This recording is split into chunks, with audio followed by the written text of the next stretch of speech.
Desain dari legislatif surat dengan SK adalah Ibu Wamen sebagai ketua tim pengarah dan basic design, dan tentunya akan orkestrasi tim yang selama ini juga telah membantu. Tentu kami Assalamualaikum warahmatullahi wabarakatuh. Kami menindaklanjuti arahan Bapak Presiden. Terima kasih teman-teman wartawan, media, insan pers yang saya cintai dan banggakan. Baru saja kami melakukan rapat terbatas bersama Bapak Presiden Prabowo Subianto, Mensesnek, Seskap, yang secara khusus membahas kelanjutan pembangunan di IKN. Bersama saya ada Menteri Pekerjaan Umum, Bapak Dodi Hanggodo, beserta Ibu Wamen, Ibu Diana, dan juga Kepala Otorita IKN, Bapak Basuki, dan Bapak Imam Ernawi selaku Deputi IKN di bidang, saya ulangi, staf khusus OIKN di bidang perencanaan pembangunan. Ini merupakan follow up dari rapat terbatas sebelumnya di bulan Januari lalu, ketika Bapak Presiden juga ingin mengetahui progres pembangunan di IKN sampai dengan saat ini. Tentu harapannya kita bisa melanjutkan pembangunan dengan sejumlah penyesuaian dan prioritas.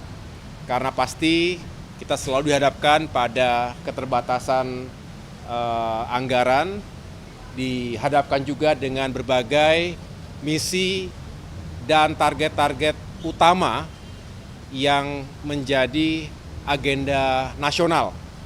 Yang tentunya kita sudah tahu bahwa kita ingin fokus pada swasembada pangan, energi dan air, termasuk juga untuk bisa meningkatkan kualitas hidup masyarakat kita melalui sektor pendidikan, kesehatan, dan juga berbagai upaya untuk mengentaskan kemiskinan. Dan program makan bergizi gratis yang juga diharapkan bisa meningkatkan kehidupan masyarakat, terutama generasi penerus kita, anak-anak kita.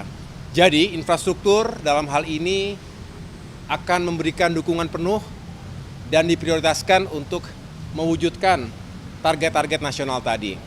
Bukan berarti kemudian infrastruktur dinomor duakan, justru kami harus melakukan prioritas ulang, paling tidak melakukan penyesuaian-penyesuaian agar yang menjadi prioritas utama dari pembangunan nasional 5 tahun ke depan, terutama juga di awal-awal pemerintahan Presiden Prabowo Subianto ini bisa kami dukung dengan baik. Nah, terkait dengan IKN, ini juga sudah dipastikan akan dilanjutkan, dan beliau sendiri juga sudah memastikan akan ada alokasi anggaran besarannya kurang lebih 48,8 triliun rupiah 2025 hingga 2029 ini tentu nanti digunakan sesuai dengan petahapan dan juga rencana yang telah ditetapkan sejak awal. Dan kaitan dengan kelanjutan pembangunan, khususnya kawasan legislatif dan juga kawasan yudikatif, ada beberapa yang perlu terus disempurnakan. Tadi juga dihadirkan tim desain atau tim penguatan basic design, yang juga merupakan tim yang sebelum ini sudah bersama-sama dengan Kementerian PU untuk merancang lokasi ataupun merancang pembangunan kawasan inti pusat pemerintahan. Yang kita tahu Istana Negara, Istana Garuda juga sudah dirampungkan. Nah, sekarang fokus pada pembangunan kawasan dan fasilitas legislatif dan juga yudikatif. Jadi ada beberapa penyesuaian yang masih membutuhkan waktu, tentunya mudah-mudahan tidak lama lagi bisa difinalisasi dan tentunya setelah itu bisa segera dibangun. Jadi itulah yang menjadi fokus pembahasan rapat terbatas tadi sore, dan kami juga akan melaporkan perkembangan berikutnya pada kesempatan pertama kepada Bapak Presiden. Terima kasih Pak Menko, Pak Menteri PU, rekan-rekan sekalian. Tadi memang setelah selesai yang direview desain itu yang direview adalah desainnya, desain bangunan legislatif yang terutama untuk sidang kabinet sidang paripurnanya dan sudah disetujui oleh Bapak Presiden bentuknya. Sekarang sedang mau difinalkan dan kami akan asistensi lagi pada beliau melalui Pak Menko. Kalau tentang anggaran, tadi juga kami sampaikan pada beliau, kebetulan ada Pak Mensesnek, dijawab bahwa itu agar segera disesuaikan. Artinya kalau saya salah disampaikan, karena Inpres nomor 1 itu dibuat sebelum ratas kemarin. Ya, jadi Inpres nomor 1 tahun 2025 itu dibuat sebelum ratas IKN yang minggu 21 Januari. Nah, jadi nanti kami akan sudah diminta untuk berkirim surat kepada Menteri Keuangan untuk menyesuaikan sesuai dengan yang disetujui oleh Bapak Presiden 6,3 plus 8,1 ya. Tipe awal yang ada di kami adalah 6,3. Untuk memulai pekerjaan yudikatif dan legislatif dibutuhkan tambahan 8,1. Nah, itu besok akan segera kami mengirim surat pada Pak Bu Menteri Keuangan sesuai dengan arahan Bapak Presiden pada sore hari ini.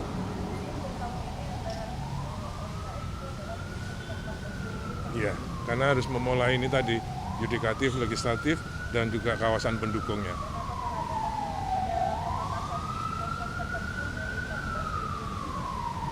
Saya kira kalau menurut persetujuan Pak Presiden, yaitu nanti Pak kan tembus surat itu akan saya tembuskan ke Pak Mensesnek, nanti beliau juga ikut mereview. Oke? Berarti itu nggak ada pemangkatan, berarti anggaran BPKN ini nggak kena pemangkatan yang kemarin dibuat itu ya Pak? Ya, yang jelas sesuai dengan surat kami nanti, itu kami sesuai dengan notulen rapat ratas tahun tanggal 21 Januari ini. Ini notulennya baru disiapkan oleh Bapak Sekap. Oke?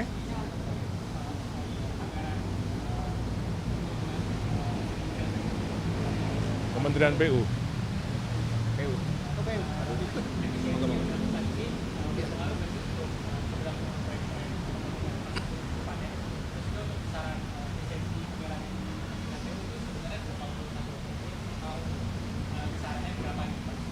Nggak dengar kok. Nggak dengar. Sorry mas, udah malam turun mas. Mampuan. Efisiensi anggaran di Kementerian PU Pak. PU. Mungkin besarannya itu 81 triliun anggaran sih Pak. Terus juga nanti ke depannya untuk proyek-proyek infrastruktur lainnya itu akan berdampak nggak dengan adanya efisiensi anggaran tersebut? Kalau surat terakhir yang kita terima dari Ibu Menteri Keuangan itu kan memang sebelum rapat ratas kita terakhir tuh dengan Pak Presiden, memang dari beliau diminta efisiensi 81 triliun, tapi kan secara bertahap kita akan review mana yang kira-kira harus kita ajukan ulang, kita akan ajukan ulang. Seperti halnya di IKN kan, mana-mana yang memang kita harus ajukan ulang, kita ajukan ulang. Yang pertama sekarang kan yang paling penting adalah bagaimana PU bisa mendukung swasembada pangan, itu yang utama dulu. Irigasi, jalan daerah gitu-gitu kan, itu kan satu paket tuh. Ada irigasi, ada jalan daerahnya, itu satu paket, itu nanti kita akan ajukan dulu. Jadi secara bertahap, jadi insya Allah nggak ada perubahan atas program-program kita ke depan di 2025 dan seterusnya. Itu ya Mas ya. Detik ini sudah, detik ini loh ya, besok belum tentu, gitu loh ya. Terima kasih teman-teman. Terima kasih. Thank you ya. Kita kompak.